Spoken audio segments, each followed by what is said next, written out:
Bismillahirrahmanirrahim. Innal hamdalillah nahmaduhu wa nasta'inuhu wa nastaghfiruh wa na'udzu billahi min syururi anfusina wa min sayyiati a'malina may yahdihillahu fala mudhillalah wa may yudhlil fala hadiyalah. Asyhadu an la ilaha illallah wa asyhadu anna Muhammadan abduhu wa rasuluhu alladzi la nabiyya ba'da amma ba'd. Pada kesempatan kali ini kita akan menyampaikan materi mengenai perkembangan peradaban Bani Umayyah I di Damaskus. Sebelumnya, perkenalkan nama saya Sarah Salim dari absen 25.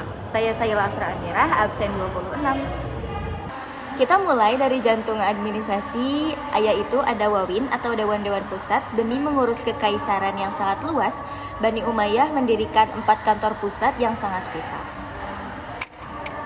Diwanul Kharaj. Ini adalah Kementerian Keuangannya. Tugas utamanya jelas mengurus segala hal yang berkaitan dengan perpajakan dan pendapatan negara. Diwanul Rosail. Ibarat Kementerian Sekretariat Negara, Dewan ini bertanggung jawab atas seluruh korespondensi dan surat menyurat resmi antara khalifah dan para gubernur di wilayah. Diwanul Mustaghilat Al-Muta'nawiyah. Ini mengurus pendapatan-pendapatan lain yang sifatnya beragam di luar pajak rutin. Diwanul Khotim, ini yang paling menarik. Tugas Dewan ini adalah menyegel dan mengoteksikan surat resmi dengan lilin dan cap khusus. Tujuannya satu, mencegah pemalsuan atau perubahan isi surat yang sering terjadi oleh pihak yang tidak bertanggung jawab. Dalam hal penegakan hukum, Bani Umayyah sudah memiliki sistem peradilan yang terbagi 3 tingkatan atau 3 jenis. Yang pertama ada Al-Qada'u. Ini adalah pengadilan umum yang dikepalai oleh seorang qadi. Tugasnya mengurus perkara-perkara sipil dan pidana yang berkaitan erat dengan syariat atau agama. Kemudian yang kedua ada Al-Hisbah, dipimpin oleh Al-Muhtasib. Ini bukan sekedar pengadilan, tapi juga badan pengawas pasar moralitas publik. Mereka menyelesaikan masalah-masalah umum, pengaduan, dan tindak pidana ringan yang butuh penanganan cepat. Mirip Satpol PP digabung dengan pengawas konsumen. Yang ketiga, ada An-Nazar fil Madzalim. Ini adalah mahkamah agung mereka, dikepalai oleh Qadim Madzalim. Kemudian apa sih tugasnya? Mereka menyelesaikan kasus-kasus yang menjadi banding atau keberatan atas keputusan dari Qadi atau Al-Muhtasib, termasuk pengawasan terhadap aparat negara.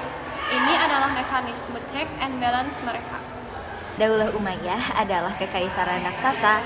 Untuk mengelolanya, mereka membagi wilayah Islam menjadi 5 wilayah besar. Bayangkan, 5 zona administrasi raksasa yang meliputi dari Hijaz hingga Khurasan. Setiap wilayah besar ini dipimpin oleh seorang Amirul Umara atau Gubernur Jenderal yang berkuasa penuh atas wilayahnya dan membawa banyak gubernur kecil. Ada satu ciri khas politik Umayyah, mereka sangat Arab oriented. Artinya, dalam rangka persatuan politik, Khalifah Umar bin Khattab menetapkan bahwa gubernur jenderal harus berasal dari orang Arab. Politik ini diteruskan oleh Bani Umayyah, memastikan loyalitas politik dan militer tetap berada di tangan elit Arab. Sistem keamanan dan komunikasi juga tidak luput dari perhatian. Pertama, Barid atau organisasi pos. Ini adalah jaringan kurir yang sangat efisien yang pertama kali dibentuk Muawiyah. Lalu disempurnakan oleh Abdul Malik bin Marwan. Barid menjadi tulang punggung komunikasi antara khalifah di Damaskus dengan ujung-ujung wilayah yang jauh. Kedua, Sutroh atau kepolisian. Awalnya kepolisian sudah ada, tetapi pada masa Umayyah mereka menjadi lebih terorganisir. Tugasnya memelihara keamanan dan mengurus kasus-kasus kriminal. Ada unit khusus seperti Nizamul Ahdas yang berfungsi mirip brigade mobil atau militer bergerak. Organisasi ini tidak hanya menangkap, tetapi juga bertanggung jawab melaksanakan putusan pengadilan, khususnya hukuman pidana atau al-hudud. Mari kita lihat dapur keuangan negara. Sumber pendapatan utama atau al-dharib sebagian besar masih sama seperti masa permulaan Islam, seperti zakat, jizyah, dan kharaj. Namun mereka juga memberlakukan pajak istimewa di wilayah baru taklukan yang penduduknya belum memeluk Islam. Ini adalah strategi keuangan untuk memperkuat kas negara.